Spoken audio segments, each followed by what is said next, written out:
a tocar el tema de fluídica en fotonuclificación, que se refiere a lo que ya el doctor dio la introducción respecto de irrigación, el flujo de aspiración y el vacío. No tengo ningún conflicto de interés en esta charla con los temas que vamos a presentar. Entonces, como habíamos dicho, la cámara anterior siendo un espacio cerrado donde vamos a trabajar para extraer la catarata, colocar un lente intraocular, todo lo que va a referirse a esta charla es al equilibrio que hay entre la irrigación que vamos a utilizar y por otro lado la aspiración, donde están además consideradas las pérdidas por las incisiones. El equilibrio entre lo que llamaríamos entonces inflow y outflow es importantísimo para poder tener una cirugía segura. ¿Qué pasa cuando el equilibrio se rompe y la irrigación es más alta que las pérdidas? Puede haber una exagerada profundización de la cámara anterior, un encarceramiento del iris en las incisiones, estrías a nivel de las ónulas que puede llevar a hidratación del humor vítreo, tensión de la cápsula posterior con riesgo de ruptura y además un compromiso del flujo sanguíneo, importantísimo en pacientes que tienen factores de riesgo adicionales. Pero también el equilibrio se puede romper para el otro lado. Si tenemos más alta la pérdida, ya sea por el flujo de aspiración o por las incisiones, el outflow supera al inflow y tenemos otro tipo de riesgos y complicaciones. El colapso de la cámara anterior, llamado SORCH, con riesgo de daño de endotelio, daño de estructuras iridianas, disminución de la movilidad de los fragmentos y aproximación de la cápsula anterior hacia adelante con riesgo también de ruptura. Entonces, irrigación se refiere al volumen de líquido que va a ingresar a la cámara anterior. El objetivo de esta es mantener el volumen y mantener la presión adecuadas en la cámara anterior. Y se presenta gracias a una gradiente de presiones con una botella o una bolsa que está a una altura determinada y pasa por una serie de conductos mangueras hacia la punta del faco en los casos de los equipos que trabajan con gravedad. Utiliza en esta botella una solución salina osmóticamente balanceada, el BSS, y se expresa en unidades de milímetros de mercurio o centímetros de agua. Y se activa con el pedal, como ya vimos. En posición 1 se activa la irrigación, pero también puede activarse en posición 0 cuando prendemos la irrigación continua. La irrigación puede ser de varios tipos, dependiendo de los equipos que vayamos a utilizar. La irrigación pasiva, digamos que la tradicional, utiliza el principio de gravedad, el que acabamos de ver, por una altura del frasco o la botella y un sistema de tubos que llevan el líquido hacia la cámara anterior. Obviamente a mayor altura, mayor presión y mayor irrigación, mayor líquido y mayor circulación de entrada de líquido. Esta es la irrigación pasiva, el mecanismo es la gravedad. Pero esa irrigación también puede ser dinámica. Es la misma que la pasiva, sin embargo, en estos equipos se utiliza además una bomba de aire dirigida hacia la botella por un conducto adicional, inyecta aire hacia la botella aumentando la presión de perfusión y aumentando la presión de irrigación por lo tanto. Estos equipos tienen la característica que al manejar presiones más altas dan una mayor tranquilidad de que esa cámara anterior no se vaya a colapsar. Ese es el objetivo de este tipo de sistemas de irrigación. Y ahora, no hace mucho, ya contamos con sistemas de irrigación activos que trabajan ya no con gravedad, sino con un sistema de compresión de un reservorio de líquido. La botella ya no es botella, sino es una bolsa de paredes flexibles que está ubicada entre dos placas que hacen compresión y manejan la presión que queremos buscar, que es preseteada por nosotros. Nosotros le decimos al equipo, yo quiero operar con una presión de 50 milímetros de mercurio. Y el software y el hardware del equipo va a trabajar independientemente de en qué paso estemos o en qué actividad estemos realizando en ese momento, va a mantener siempre esa presión. Entonces, es una irrigación activa. Entonces, en la irrigación pasiva, el mecanismo es la gravedad y depende de la altura de la botella. De la altura de la botella referida a la altura del ojo del paciente, no a la altura del piso. Por lo tanto, es importantísimo que al momento de calibrar el equipo, que ese es un paso que deberíamos de asegurarnos siempre hacerlo, para tener lo que estamos buscando y lo que estamos preseteando, que cuando se hace la calibración de la punta del faco, debe estar esta punta a la misma altura donde va a estar el ojo del paciente. Y hay varios equipos que cuentan con este sistema de tubos y de irrigación pasiva. Entonces, lo que hacemos en la pantalla del faco en estos casos es programar la irrigación, es decir, en altura de botella, que puede ser centímetros de agua. La cantidad de irrigación, de acuerdo a la ley de Puy-Segui, depende principalmente de dos cosas: de la diferencia de presiones y del diámetro de las mangueras. Esta ley es la que expresa y determina el flujo laminar de un líquido uniformemente viscoso a través de un tubo cilíndrico de sección circular constante. Es decir, mide el volumen de líquido que pasa a través de una manguera o de un tubo. Y estos son los factores que considera para evaluar. El principal de todos es el radio del tubo, el radio o el diámetro, ya que en la fórmula lo vemos elevado a la cuarta potencia. O sea que este es el principal factor que va a afectar el volumen de líquido que pasa por unidad de tiempo. El segundo es la gradiente de presión que hay entre la entrada y la salida, y esto lo manejamos con las bombas de aspiración. Y los otros dos factores que influyen son la viscosidad del líquido que está pasando y la longitud de los tubos. Entonces, entendiendo esta ley, se han diseñado los tubos tanto de irrigación como del sistema de aspiración. Y los tubos de irrigación se caracterizan por tener un mayor diámetro interno que los tubos de aspiración. En la irrigación lo que queremos es que el líquido entre, que tenga facilidad para poder fluir e ingresar, ya sea manejado por la gravedad o de forma dinámica. Y los tubos de aspiración tienen la característica de tener unas paredes de mayor grosor que los de irrigación, porque aquí ya va a entrar otros factores como el vacío. Lo que queremos en la salida es que esos tubos no se vayan a colapsar. Son tubos con paredes más gruesas.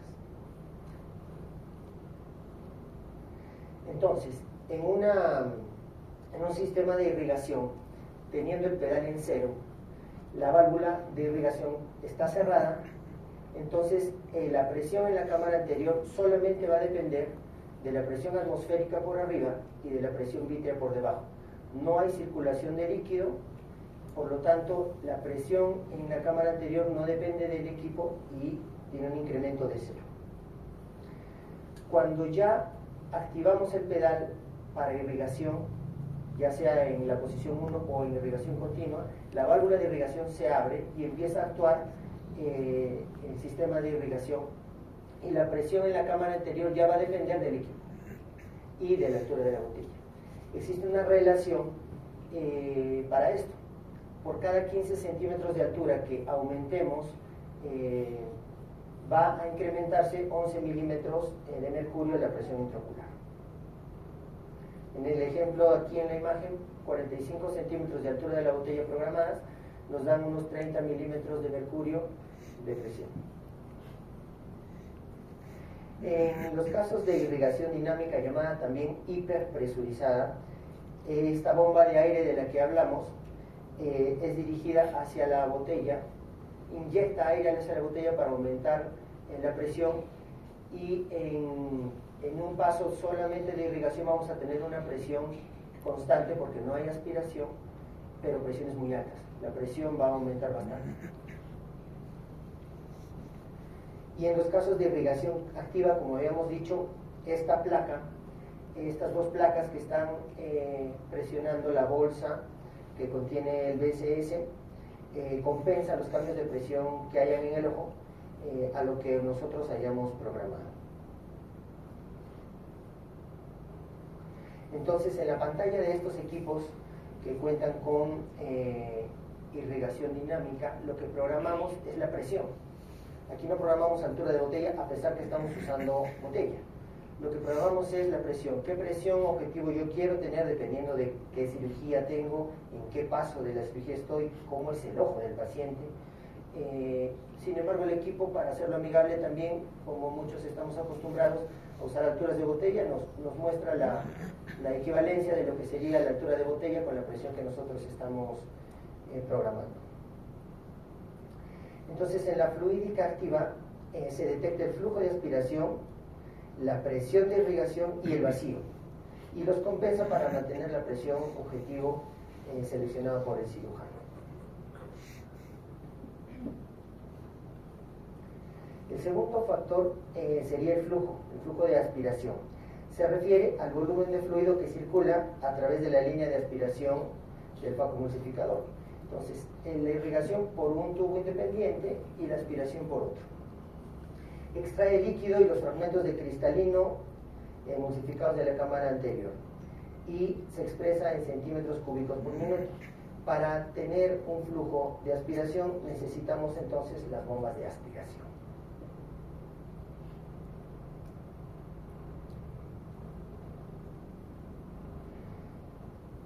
Entonces, gracias al flujo de aspiración aparece el concepto de followability.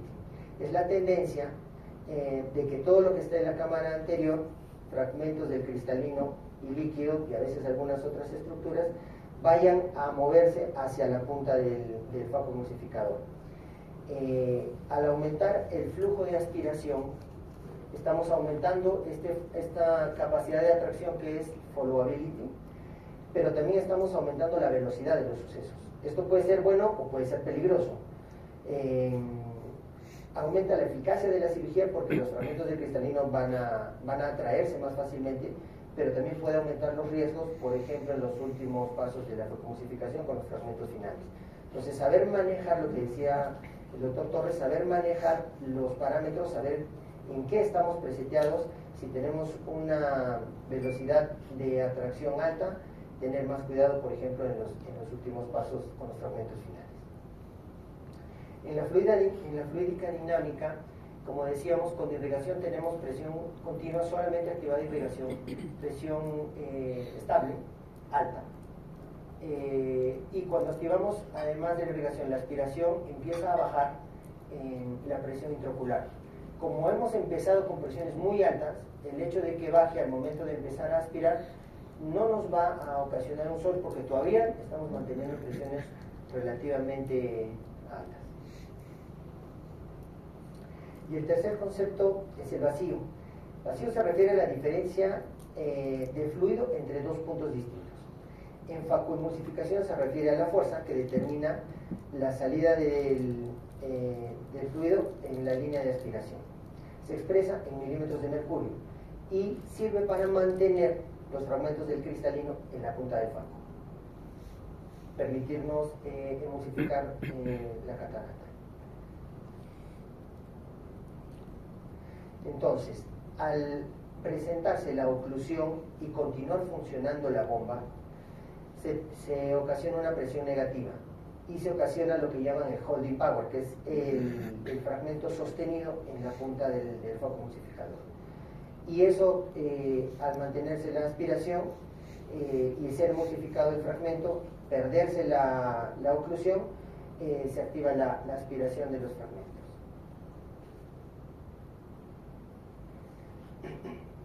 Cuando hay un incremento marcado de la aspiración y del material y del fluido de forma súbita y se pierde inmediatamente el vacío, y puede haber un efecto contraproducente que se llama el SOS. Es un repentino incremento de la aspiración luego de haberse perdido la oclusión. Este fenómeno puede producirse porque las mangueras puedan ser muy flexibles, porque puede haber una excesiva filtración a través de las incisiones de la que no nos hayamos percatado, porque tengamos parámetros que nos estén programando un flujo de aspiración muy alto o vacíos muy altos. Estas mangueras, al perder en la oclusión, la cámara anterior se colapsa por los vacíos altos o alguno de estos otros factores. Entonces, este riesgo de colapso de la cámara anterior puede llevarnos a rupturas de la cápsula posterior, daños endoteliales, compromiso del iris, dificultad para manipular los instrumentos y los fragmentos que puedan estar por ahí. Algunos mecanismos para poder contrarrestar el SORS durante la cirugía podrían ser aumentar la altura de la botella, dependiendo también de cuál sea la razón por la que haya ocurrido, reducir el vacío y, por supuesto, revisar las incisiones y si es necesario cambiar de incisión o suturar alguna incisión en alguno de los extremos. Sin embargo, los equipos nos ayudan mucho con esto. La tecnología se ha preocupado obviamente para solucionar problemas de SORS y aparecen varios sistemas anti-SORS. Por lo tanto, como vimos, las mangueras, los conductos de las bombas del cassette son rígidos y las mangueras tienen alta rigidez con bordes más anchos. Existe otro sistema de control anti-SORS que es el cruise control, que son sistemas de control de cortocircuito como las puntas ABS, de sus siglas en inglés, Aspiration Bypass System, que proveen un flujo de aspiración alterno durante la oclusión por un pequeño agujero lateral de más o menos 175 micras. Es decir, si la punta del faco estuviera ocluida, se crea el vacío, pero dejan un pequeño agujero para que el vacío no sea total, ya que al perderse aquí la oclusión, el sistema no esté totalmente colapsado. Otro sistema anti-SORS ha sido trabajado a nivel de las puntas de faco. En las puntas flared y tapered, por ejemplo, vemos que el diámetro de la punta hacia el extremo es ancho, pero se estrecha unos milímetros, unas micras más atrás, para buscar que al momento de romperse la oclusión el fragmento no tenga una línea directa, sino encuentre esta pequeña obstrucción y no haya un colapso también de la cámara anterior. Aquí arriba vemos una punta recta sin esta tecnología, y esta es la punta flared y tapered, donde la boca es más ancha que el tubo restante. Al llegar al vacío máximo en los equipos, todos los equipos controlan esto porque está preseteado un vacío máximo. Entonces lo que hacen cuando ya llegamos a ese valor es disminuir o detener el cabezal de la bomba. Pero también hay otro sistema que se llama el venting, que es un sistema de desfogue. Al llegar al vacío máximo existe un sistema que inyecta aire o líquido en la línea de aspiración para reducir el colapso de las mangueras.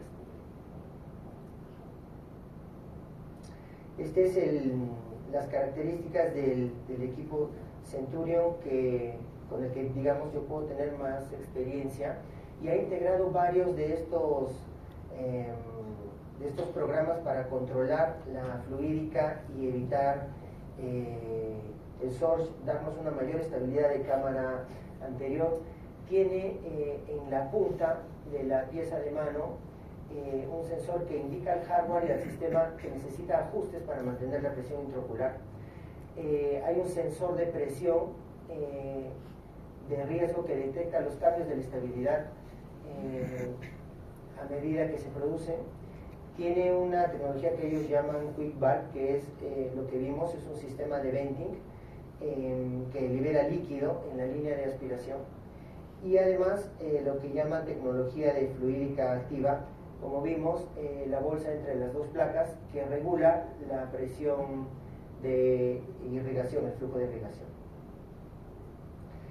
El tiempo que demora el vacío en llegar desde que la punta se ha ocluido a llegar al valor máximo programado se llama rise time.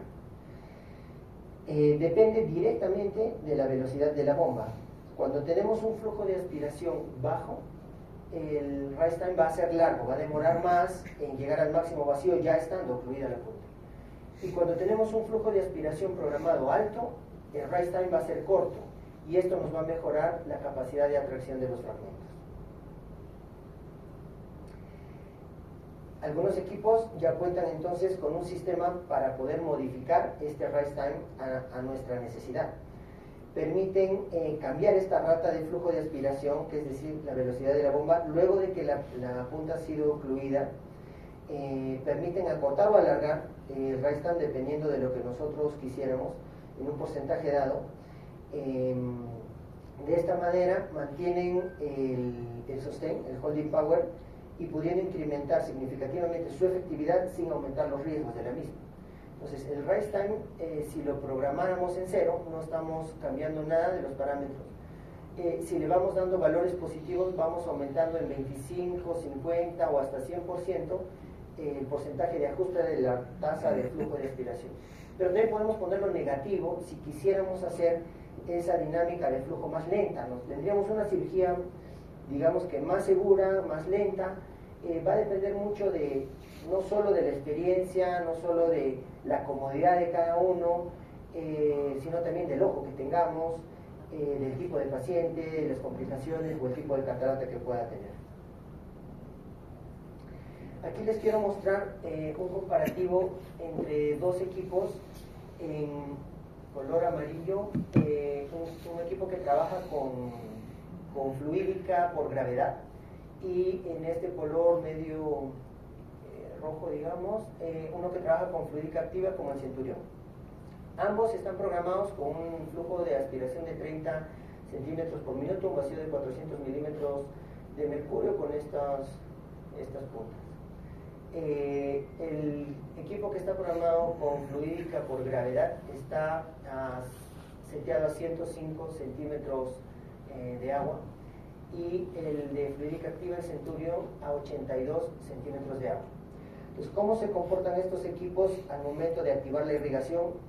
Ambos llegan a los niveles preseteados, más o menos, solo irrigación. Cuando pasamos al siguiente estadio, al siguiente paso del pedal, que sería la aspiración, va a haber ya flujo de aspiración y ambos van a bajar. Pero miren cómo cambia el equipo que trabaja con fluídica activa, más o menos se mantiene en los valores preseteados. El equipo está sosteniendo la presión que le hemos pedido que mantenga, a pesar que ya se está aspirando. El equipo que solo trabaja con gravedad va a tener un pico de bajada debido a que la irrigación sigue en los mismos valores. Al pasar al siguiente estadio del pedal, cuando ya se ocluye la punta, ambos van a llegar a un pico porque los dos llegan a aumentar súbitamente. Al ocluirse la punta, los valores de presión van a aumentar porque ya no hay salida de líquido. La punta, que es por donde sale el líquido, está tapada. E inmediatamente el equipo que tiene dinámica activa va a llegar otra vez a los valores que le habíamos programado. Y el otro equipo lo mismo, pero en valores más altos.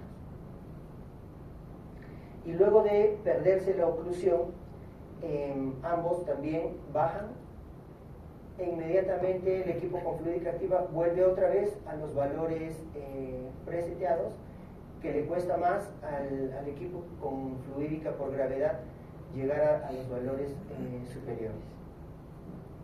Entonces, vemos que la fluídica activa nos mantiene la presión durante toda la cirugía en los valores que le hayamos programado, y las fluctuaciones de presión son solamente al momento de la oclusión y al momento de la pérdida de la misma, que se recuperan casi inmediatamente.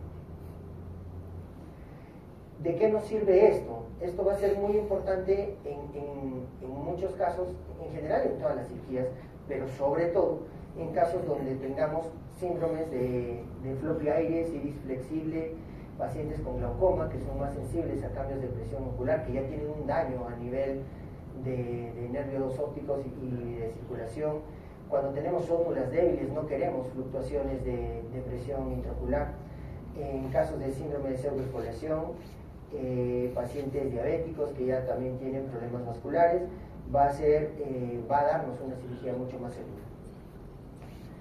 Aquí podemos comparar entonces un manejo de fluídica pasiva, donde vemos fluctuaciones de la presión intraocular más o menos importantes, y en una fluídica activa donde vemos valores de presión mucho más estables.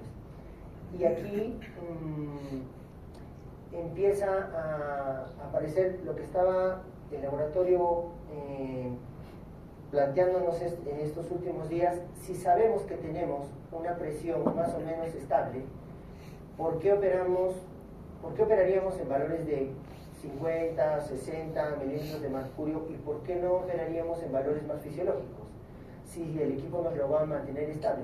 La razón de trabajar con presiones más altas es que al momento de activar el flujo de aspiración, esas fluctuaciones que tenemos pueden llevarnos allá a valores mucho más bajos y pérdidas excesivas. Si tenemos un sistema que nos lo controla, podríamos empezar a operar con presiones más cercanas a lo fisiológico, el equipo asegurándonos que no vaya a ocurrir. Yo lo he empezado a hacer, estoy trabajando con presiones más bajas, más cercanas a la fisiológica, por ahora en pacientes más, con casos más sencillos, cataratas no muy duras, y no he sentido realmente ninguna fluctuación en la cámara anterior. Como vimos en los equipos con fluídica dinámica con presiones muy altas, en irrigación se mantiene estable pero muy alta, y activar el flujo de aspiración va a bajar, pero no va a haber colapso porque todavía sigue, a pesar de la aspiración, en presiones altas porque hemos empezado mucho más arriba. La diferencia entre estas dos alternativas es que ambas van a mantener buenas presiones. Va a ser muy difícil que haya source en estos casos tampoco, pero hay un trabajo durante todo el tiempo de focomusificación en presiones mucho más altas comparativamente con las que podemos trabajar con fluídica activa. Entonces, para el flujo de aspiración manejamos las bombas de aspiración que se controlan directamente por el flujo de aspiración en los casos de las bombas peristálticas, que son las más utilizadas, las que trabajan con el flujo de aspiración. Y por otro lado tenemos las bombas que controlan el vacío, que el ejemplo típico es las bombas Venturi. También hay bombas diafragmáticas, pero es el mismo principio de control de vacío. Entonces, las bombas peristálticas trabajan gracias a un rodillo que comprime el sistema de mangueras de la línea de aspiración. Eso crea una presión negativa dentro del sistema de las mangueras y produce una succión del líquido proveniente de la cámara anterior. Determina entonces una rata de flujo de aspiración, que es la velocidad a la que se extrae ese líquido de la cámara anterior, y se expresa en centímetros cúbicos por minuto. Este flujo de aspiración entonces va a depender directamente de la velocidad de rotación de la bomba.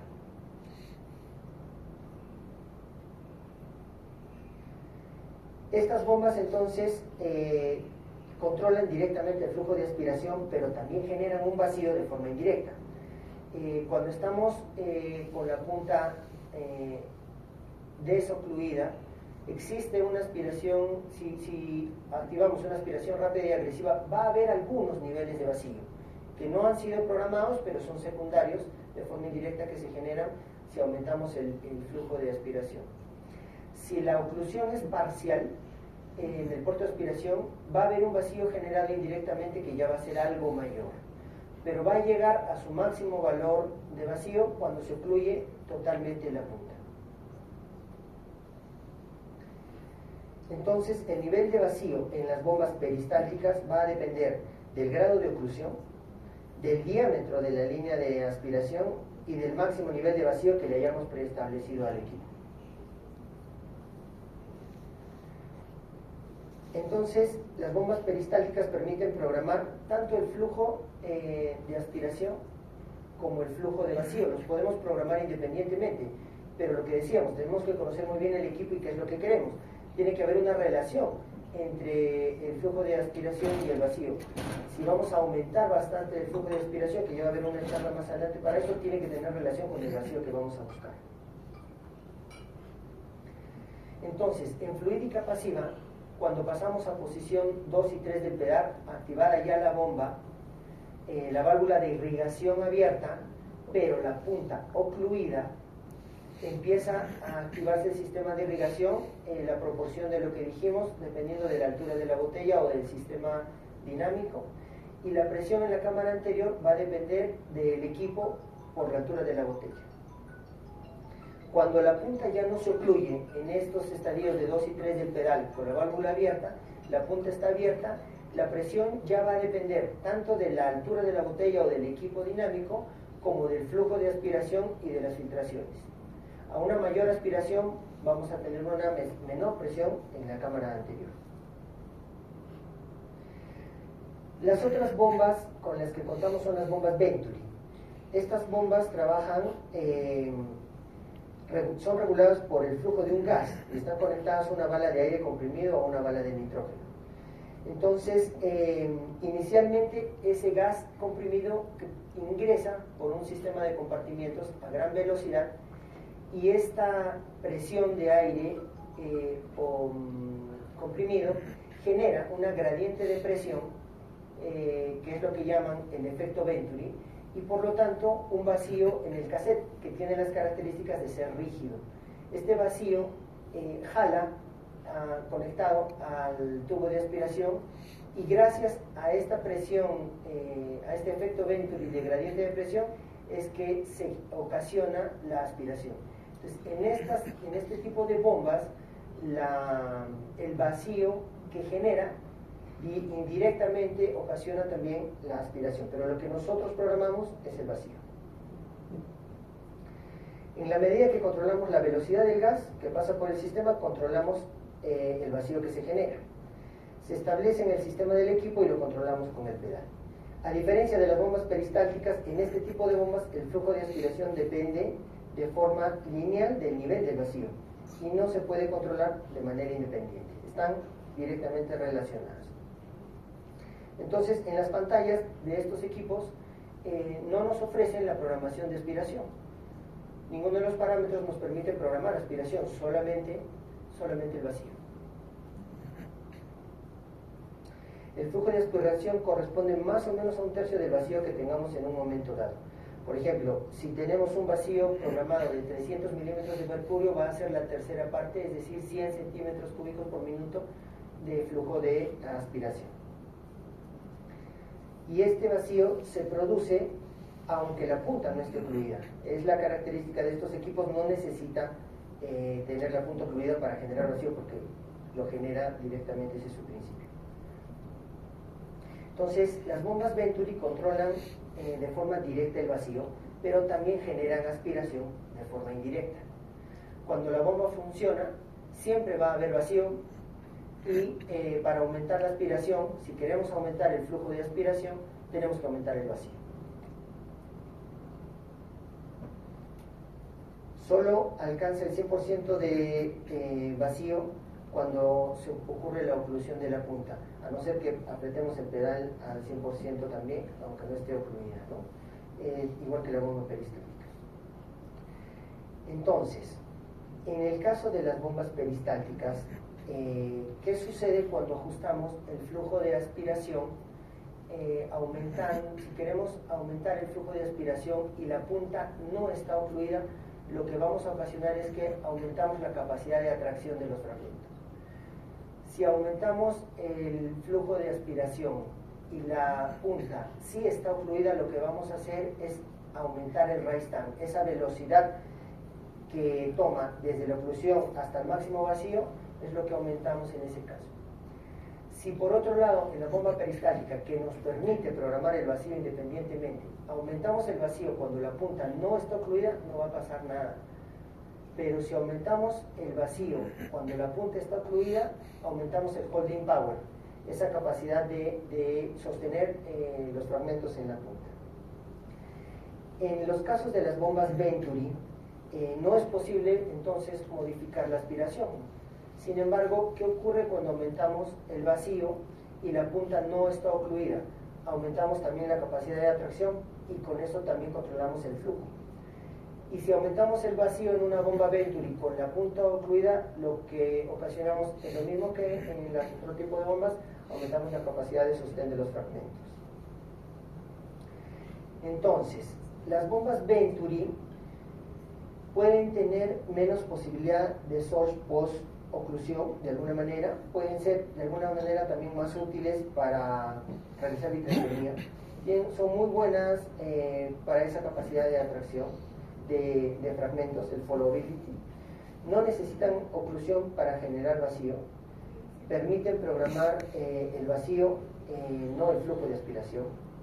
El flujo es constante hasta la oclusión y el flujo de salida depende de la velocidad de la bomba.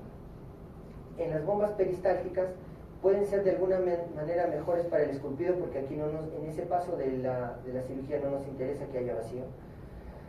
No requieren de aire comprimido, tienen ya tecnologías como el Dynamic Rise y la fluídica activa que pueden compensar mucho, digamos que algunas desventajas que hasta ese momento podían tener las bombas peristálticas. Pueden hacer una cirugía más efectiva y no más insegura. Permiten programar el flujo de aspiración y el vacío de forma independiente. Y el flujo varía dependiendo del vacío. Ambas alcanzan su máximo vacío con la oclusión total de la punta. Eso es lo que tenía para presentar.